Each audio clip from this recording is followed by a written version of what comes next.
tunni. Mul on väga suur rõõm teid tervitada siin kaunil sügispäeval. Ja kuna meil on lõunavaheaeg, siis saame ka vahepeal kõik päikest imetleda. Tõesti imeline päev on täna, ehkki see aeg ja olukord, milles me oleme, ei ole kõige lihtsam. Aga me räägime täna sel konverentsil lihtsatest ja olulistest asjadest, mis toetavad elu. Mult on viimastel päevadel mitu korda küsitud, et miks me korraldame neid konverentse, kui palju neid konverentse saab olema. Ja siis veel lisaks, enne kui ma hakkan sellele vastama, ütlen väikese niisuguse kõrvalepõikena, et seekord me saatsime välja 2 korda pressiteate. Ja need, kes meid on kogu aeg kajastanud, Alkeemia ja Telegram, need kajastavad meid vaatamata igasugusele pressiteatele. Aga muus osas on olnud võrdlemisi vaikne.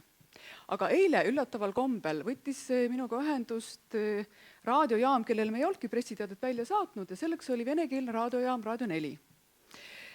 Ja mul oli nii suur rõõm nagu nendega rääkida, sest me oleme algusest peale mõelnud selle peale, et me väga tahaksime kaasata venekeelset elanikkonda, kes on meiega ühel lainel.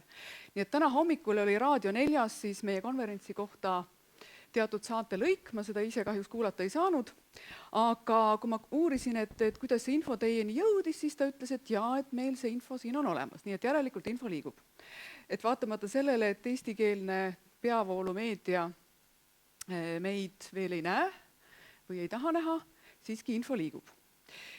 Ja neile, kes eelmisel konverentsil ei ole ja ka võib-olla küsivad, et milleks me neid konverentse teeme ja kui palju meil neid kavas on, siis ma natuke lühidalt räägin.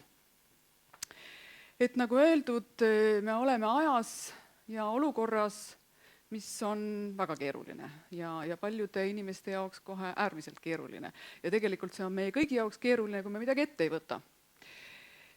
Aga samal ajal, kui ütleme, ükskõik mis kanali me lahti teeme ja me võime sealt lugeda ebameeldivaid asju, siis tuleb teadvustada, et see on selle vana paradigma agoonia. Ja samal ajal on sündimas uus paradigma, mille kallal inimesed üle maailma on tegelikult aastaid ja aastaid töötanud. Ja tänu millele ka üldse on võimalik, et me seda konverentside sarja siin alustasime. Ja kui mu käest on ka küsitud, et miks me teeme seda seekord Virus, et see on niisugune kommertskeskus ja nii edasi, siis sellel on oma põhjus. Tegelikult on põhjuseid rohkem kui üks, aga üks äärmiselt oluline põhjus on see, et see koht, kus me siin praegu oleme, on väga paljude teede ristumispunkt. Ja seda nii nähtavas maailmas kui ka nähtamatus maailmas. Ja kuna meie elu siin sellel planeedil ei kulge ainult nähtavas maailmas. Teadlased on ju teatavasti ammu öelnud, et tegelikult kõigest olemasolevast me adume 4-5%, siis seal nähtamatus maailmas, nähtamatutel tasanditel toimuvad olulised liikumised ja arengud.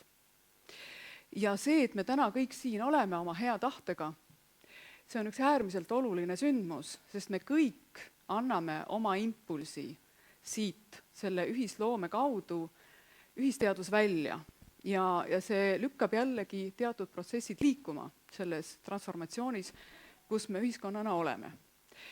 Nii et kui me eelmine kord olime Euroopa hotellis, see oli ka niisugune ilusa pealkirjaga hotell Euroopa, siis nüüd me oleme siin Viru südames nii-öelda ja teeme siin oma tööd. Meie konverentside eesmärk on luua võimalusi, mis annaksid inimestele suurema vabaduse ja suurema rõõmu teha seda, mida nad on tulnud siia maailma tegelikult tegema.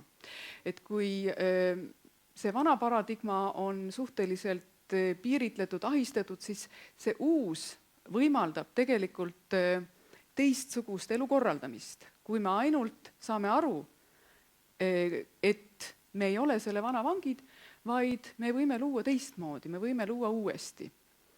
Me võime luua täiesti nagu uuel tasandil ja natukese aja pärast ma toon ka siia ekraanidele ühe niisuguse huvitava teadvuse tasandite kaardi, mille kaudu ma siis saan ka nagu lähemalt seda selgitada, et kus on see uus, mida me loome. Aga enne veel, niisiis me oleme kõik siin selleks, et oma jõuga, oma väega, oma mõistuse, oma südamega koos visioneerida neid võimalusi, mis on inimestel täpselt samamoodi olemas ühiselu korraldamiseks kui see, mis praegu meil ühiskonnas on ja mis hakkab kokku kukkuma tegelikult. Ja nende konverentside algmõte ongi minu jaoks olnud eelkõige see, et me peame olema valmis selleks ajaks, kui hakkavad toimuma suuremad muutused selle vana ühiskonna paradigma lagunemise osas, nii et mingid funktsioonid enam ei tööta. Ma tulin üle 3 aasta tagasi Eestisse tagasi, ma olin pikalt ära, 13 aastat saksakeelses kultuuriruumis, ja ma tulingi selle teadmisega tagasi, et ma tulen siia neid transformatsiooniprotsesse omalt poolt nii-öelda mõjutama, kui vaja siis ka juhtima, mis iganes. Ma ei teadnud täpselt, mida ma tulen siia tegema, aga mind suunati, tähendab, mu kõrgem olemus ütles mulle, et ma pean siia tulema ja see võttis 3 aastat aega, enne kui siis ma jõudsin nende inimesteni, kellega me koos selle konverentside sarja käivitasime. Ja siin ongi nagu see sõnum, et igaühel meist on mingisugune hästi oluline roll praeguses ajas. Ja isegi kui see on nagu mõistusele hoomamatu või mõistus ei saa nagu täpselt aru, siis tasub hästi hoolega kuulata oma sisetunnet. Ja ma tulin Austriast ära niimoodi, et mul oli raha ainult nagu oma raamatud ja hädavajalikud asjad ära kolida, mul ei olnud siin tööd, mu lapsed olid suures kasvatatud, jäid Viini ja ma olen siiamaani vabakutseline. Ja see ei ole olnud siin nagu lihtne, aga see, et ma lõpuks sain hakata neid konverentse korraldama, et see ongi täpselt see, mis üle 3 aasta tagasi mulle tuli nii-öelda, et seda tuleb teha. Ja täpselt samamoodi on igaühel meist siin mingisugune osa selles uue ühiskonna, nende uute struktuuride, uue mõtlemise, uue visiooni loomises. Ja ma ei seisaks siin teie ees üldsegi mitte, kui ma ei oleks oma elus kogenud väga palju niisugusi olukordi, kus sa oled just nagu väljapääsmatus seisundis. Ja kui me vaatame ühiskonda, siis selles ühiskonnas on paljude jaoks ka nagu kätte jõudnud täiesti väljapääsmatu olukord, õhtumaade allakäik, apokalüpsis, seda võib igalt poolt lugeda. Aga kuna ma olen ise olnud nagu niivõrd täiesti väljapääsmatus olukordades rohkem kui üks kord ja leidnud nagu tee sealt välja, et see on andnud mulle kindla teadmise, et meil on olemas alati mingi lahendus. Me peame olema piisavalt kannatlikud, targad ja otsima seda lahendust ja olema julged. Hästi oluline on olla julge. Ja kui sa oled julge ja annad endast parima, siis need inimesed tulevad su teele täiesti hämmastaval kombel, kes aitavad sul teha järgmist sammu ja keda sina saad aidata ja see sünergia läheb nii fantastiliselt tööle, et see lihtsalt, seetõttu on meil ühiskonnana, ma väga selgelt näen seda, et meil on ühiskonnana võimalus või meil on selles ühiskonnas võimalus luua niisugusi vorme, mis tegelikult aitavad meil elada üle selle transformatsiooni ja selle keerulise aja ja sealt siis edasi luua neid uusi ühise elu korraldamise vorme. Ja siia võiks tuua ka niisuguse võrdluse, et kui inimene on haige ja kui inimene ei võta ise vastutust, ei võta ise otsust, et saada terveks ja ta loodab ainult arsti abile, siis on see tema tervenemise šanss palju väiksem kui siis, kui ta otsustab ise terveks saada. Ja see on niisugune metafoor, mis käib ka selle ühiskonna kohta. Et nii kaua, kuni me ootame, et valitsus, mingisugused muud asjad, organisatsioonid lahendaksid need probleemid ära, mis me ühiskonnas on, nii kaua tegelikult ei muutu midagi.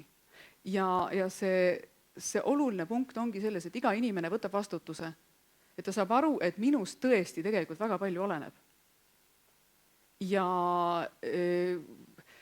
arstiabi on selles mõttes nagu hea metafoor, et seal ametlikus arstiabis on läinud väga palju asju valesti.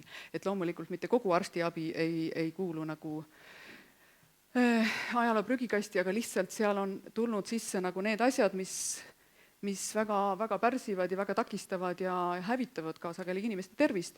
Ja selles mõttes see on hea paralleel ka sellele ühiskondlikule vanale struktuurile, mis meid ümbritseb. Ja täna me räägime eelkõige sellest, mida me suudame muuta.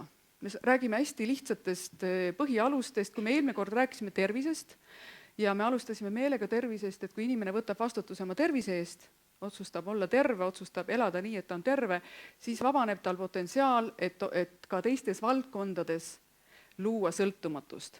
Nüüd täna oleme jõudnud lihtsa majanduse juurde, ehk siis meil põhimõtteliselt on ju võimalik Eestis kogu oma toit ise kasvatada. Mingid vähesed asjad, mida siin Eestis ei ole võimalik luua, aga millegipärast on meil niisugune olukord, et väga vähe on seda head Eesti toitu võimalik inimesel süüa, sest ta ei saa seda kätte ja need väiketootjad, kes hea meelega tahaksid seda kasvatada, nad millegipärast ei saa seda teha, sest kogu elu on üle mõistuse keeruliseks aetud ja nad ei saa oma seda head puhast toitu linna inimeseni kuidagi suunata, sellepärast, et need struktuurid on kuidagi väga pahupidi. Ja sellele on ühendatud meie teine pool, kuidas uuesti ühendada siis ära see väga hea meelega oma tööd tegev põllumees, mahetootja, see ei pea ka olema toit, need on ka esmatarbe asjad. Ja siis see inimene, kes iga päev vajab seda tervislikku toitu, et olla terve. Nüüd ma tahan korraks, üks hetk,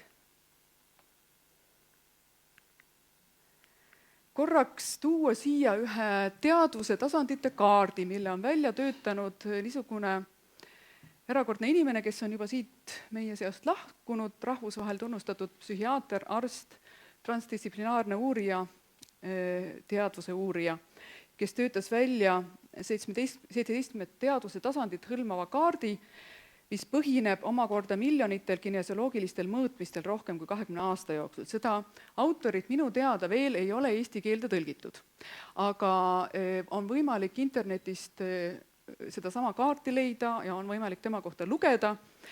Ja ma meelega praegu ei tõlkinud seda ära eesti keelde, sest kõigile, meil ei ole nendes eestikeelsetel sõnadel alati täpset vastet, aga ma hakkan kohe seletama, et mida me siin siis näeme. Kohe alguses olgu öeldud, et igasugused niisugused skeemid ja kaardid, nad on abivahendid. Et nii nagu maakaart on selleks, et me orienteerume maastikul, ta ei ole see maastik ise, nii on see teadvuse kaart lihtsalt nagu abivahend mõistmaks, millised on üldse need teadvuse tasandid siin selles reaalsuses.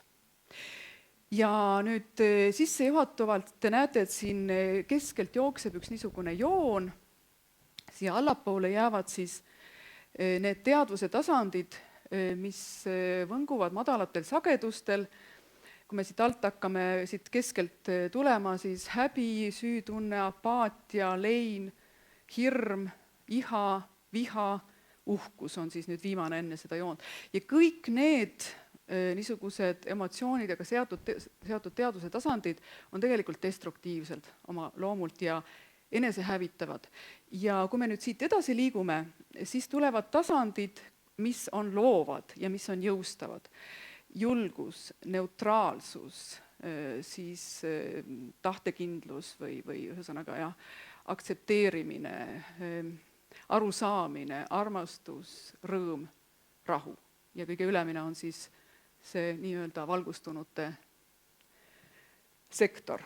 Ja kui me nüüd mõtleme selle peale, kus toimetab see vana paradigma, siis vana paradigma toimetab siin selles alumises pooles. Kui me mõtleme selle peale, mis toimub meie meedias, siis ainult tegelikult siin ei ole vaja palju kommenteerida, eks ole. Ja mida meie teeme ja inimesed üle maailma, tähendab, meie eesmärk on luua uusi ühise elu korraldamise vorme ülalpool seda joont, mis on tõeliselt jõustavad ja mis ei ole, kus ei saa enam tekkida niisugused destruktiivsed arengud. Aga kuna me oleme selles reaalsuses, kus me oleme ümbritsetud niisugusest võrdlemisi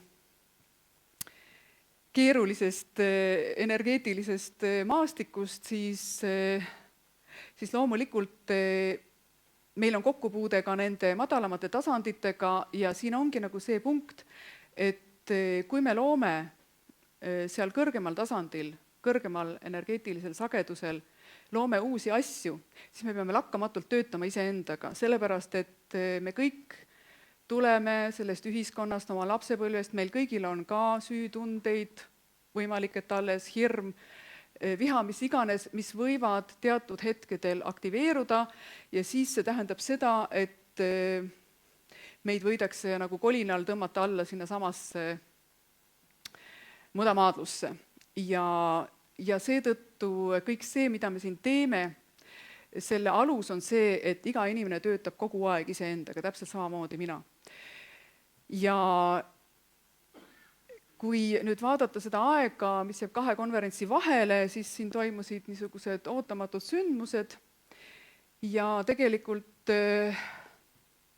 siin ei ole vaja palju kirjeldada, sellest inimesed on jälginud seda, mis toimus ja konks ongi selles, et need inimesed, kes loovad tegelikult kõrgema sageduslikku reaalsust, kui nad lasevad ennast provotseerida ja nii-öelda konksuota tõmmata ja sinna alla tõmmata, siis on mõneks ajaks oled sa nagu rivist väljas ja seda tuleb teadvustada, et need asjad toimuvad. Sest me ei ela vaakumis, me elame täpselt selles reaalsuses, kus me elame ja meie ümber on täpselt need jõud, millised on ja igaüks töötab iseendaga nii hästi, kui suudab. Ma olen absoluutselt veendunud, et praktiliselt keegi ei tee halba teisele inimesele nagu väga tahtlikult, et ta lihtsalt on selles hetkes ja selles olukorras ja ta ei anna endale ilmselt aru, mida ta teeb. Aga ja selle teadvuskaardi eesmärk ei olegi siin hakata kedagi lahterdama, vaid teadvustada seda maastikku teadvustasandite võtmes, kus me oleme. Ja väga oluline on just nimelt see, kui me hakkame julgusest ülespoole minema, see neutraalsus, et me kui tulevad rünnakud, mis iganes stiilis, on nad provokatsioonid, mis iganes, et me suudame jääda neutraalseks. Et me ei anna hinnanguid, sest niipea, kui me anname hinnanguid, niipea me oleme täpselt seal samas all ja me ei hakka võitlema nende vahenditega, millega meedia võitleb ja millega tegelikult kogu see poliitmaastik võitleb, sest see on vana mõtlemine, see on vana maailm. Nüüd see, et me oleme neutraalsed, see, et me saame aru, mis toimub, see ei välista omakorda seda, et me ei analüüsiks seda olukorda, kus me oleme. See ei tähenda seda, et me paneme pea liiva alla, et me ei ütle välja, kui midagi on valesti, aga kui me neid asju välja ütleme, siis on oluline mitte minna nendesse emotsioonidesse, mis on sel tasandil, sel alumisel tasandil. Me ütleme välja neutraalselt ja analüüsime selleks, et me saaksime liikuda edasi. Nüüd praegu on võrdlemisi keeruline aeg nii ühiskonna kui inimeste tasandil, väga paljud inimesed on haiged. Ja eile helistas mulle Ülo Vooglaid, olles üsna häälest ära, ja väga lootis täna tulla, aga täna hommikul selgus, et siiski ta ei saa tõusta ja tulla. Ja juba eile me korraldasime oma programmi nii ringi, et Rea, keda ma kohe hakkan esitlema, Rea Raus, kes on muide, kellega me kohtusime ka tänu esimesele konverentsile, sest me ei tundnud üksteist varem ja pärast esimest konverentsi võttis Rea minuga ühendust ja me oleme ainult üks kord enne tänast kohtunud ja me mõistame teineteist poolelt sõnalt, et noh, oleme teinud nagu aastaid täpselt sama asja, ainult Rea on teinud seda tõesti akadeemilises võtmes, minu akadeemiline elu jääb muusikateadusse ja see, mida ma olen teinud ühiskondlikus võtmes, see on nagu puhtalt intuitsiooni ja elukogemuse pealt. Nii et Rea, keda ma kohe hakkan tutvustama, esitleb meile pikema programmi sellest teemast ja see on kõik väga oluline ning lõpus me saame teha ka arutelu, esimese osa lõpus. Ja Ülo palus kõiki südamest tervitada ja öelda, et see ei jää ära, vaid see lükkub edasi. Ja tema ettekande pealkiri oli, millised on Eesti püsima jäämise eeldused või millistel eeldustel saaks Eesti jääda püsima. Ja tegelikult me terve päev täna kõigist nendest asjadest ka räägime, aga Ülo ettekannet siis sel teemal me kuuleme järgmine kord.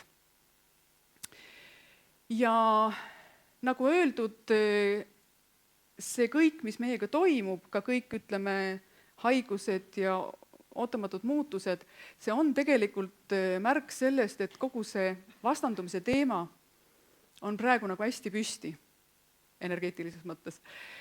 Ja kui esimesel konverentsil ma tõin just välja selle, et kõige olulisem on leida, kuidas me suudame ületada vastandumist, ilma et me ise vastanduksime, siis 2 konverentsi vahepeal tuligi nagu see hästi tugevalt, sellel keerati nagu palju vinti peale, et kuidas mitte vastanduda, kui sind rünnatakse. Ja seda me kõik siin õpime edasi, sest siin on tegelikult võti, et kui me teeme neutraalselt ja me selgitame rahulikult ja me selgitame ka akadeemilises võtmes, mida Rea ei räägi ainult akadeemiliselt, aga ma lihtsalt tahan öelda, et Rea on väga paljude oluliste rahvusvaheliste jätkusuutliku arengut loovate võrgustike liige ja teda on sageli ka kutsutud peaesinejaks jätkusuutliku hariduse konverentsidele rahvusvaheliselt ja Reaga me oleme ka sellest rääkinud, et edaspidi me tahame tuua sellele konverentsile rahvusvahelise mõõtme, sest Eesti teadusmaastikul on kahjuks väga vähe neid inimesi, kes nendest jätkusuutlikest teemadest sisuliselt räägiksid. Et meie ühiskonnas on jätkusuutlik sõna on tegelikult niisugune üks paljudest moesõnadest, aga sellel ei ole tegelikult sisu taga ju sageli, kui me vaatame neid sõnakõlgse, kuidas seda pillutakse ja see, millest räägib Rea ja millest me räägime täna terve päev, on jätkusuutlikkus sellises vormis, kus sisu ja vorm on üks, kus me tõesti ka seisame 100% selle taga, mida me räägime. Aga nüüd ma hakkan andma sõna Rea Rausile, kes on Tampere ülikooli doktorant, kes on Tallinna Ülikooli ühiskonnateaduste koolitaja, lisaks on ta uurimisinstituudi Statera teadur ja lisaks jõuab ta veel ka, vist oli Haapsalu ühisgümnaasiumis õpetada ja sõita ringi maailmas ja esineda konverentsidel. Nii et mul on väga suur rõõm tervitada täna siin Rea Rausi ja anname talle sõna. Aitäh!